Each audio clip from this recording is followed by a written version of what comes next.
Some movies, while they succeed at the box office, fail to leave an everlasting impression on the audience and are forgotten soon afterwards. While many of these movies appear to be appealing and interesting, upon reflection, there wasn't that much substance to the movie at all.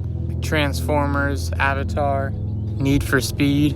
There are also some movies that have failed at the box office, but have become cult classics that remain well known despite their economic failures. We're talking about The Thing, Big Lebowski, Blade Runner. While economically unviable, they've remained well known because how they continue to resonate with the audience to this day. Today we'll be talking about a movie that transcends these paltry differentiations. A movie which goes beyond the simple binary systems of good and bad, low budget or high budget, and remembered or forgotten. Today we are talking about Joshua and the Promised Land.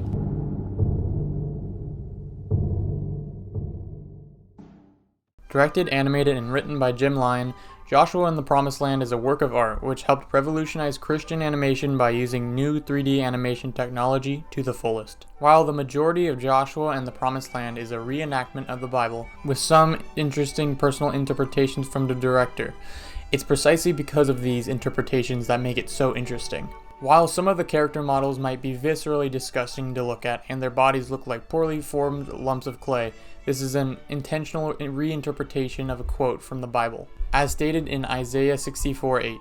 But now, O Lord, thou art our Father. We are the clay, and thou our potter, and we are all the work of thy hand. While this quote, taken from the King James translation of the Bible, discusses God's role in creating mankind, Jim Lyon has adopted the role of an animator and has created these characters. But not only has he animated and brought these beings to life on film, but he has written their words and consciously observed the process. The software used to create them is the metaphorical clay and Jim, the metaphorical potter. But this immediately raises an important question for us, the audience. Through Jim Lyon's animation and reinterpretation of the original sources, has he effectively removed God from the process? And since I already know there's going to be someone asking in the comment section below, why did this man create an hour-long animation about the Bible featuring these major biblical characters as naked humanoid animals? While it might be a spoiler, we can see on the DVD extra, Freedom for Rahab, that they aren't actually naked and that's actually just their clothes. And now you're probably thinking, why? The more you watch this film, the more questions you'll have. Early in the film, we can see Cras, a guardian angel who acts as Joshua's guide until he disappears for extended periods of time, throw Joshua's spirit into another lion, presumably with a soul of its own. What happened to the original spirit who possessed the body?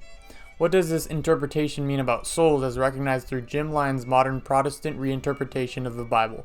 Souls, as translated from the words nephesh in Hebrew and as psyche in Greek, do not refer to an undying and permanent essence of being as we might immediately interpret it as in the West. Nephesh means to breathe, and it is God's breath in Genesis 2:7 that allows for Adam to spring to life. This has led many Christian scholars and theologians to admit that the Bible makes no direct reference to an immortal soul unreliant upon a body.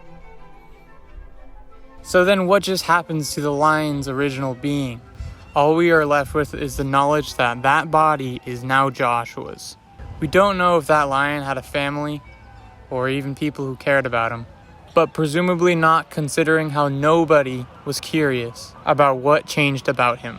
This raises other questions about the human value of the alienated and alone through Jim Lyon's perspective, but that's another topic altogether. We don't know. We have absolutely no clue what just happened, leaving us with the same reaction as Joshua. Whoa.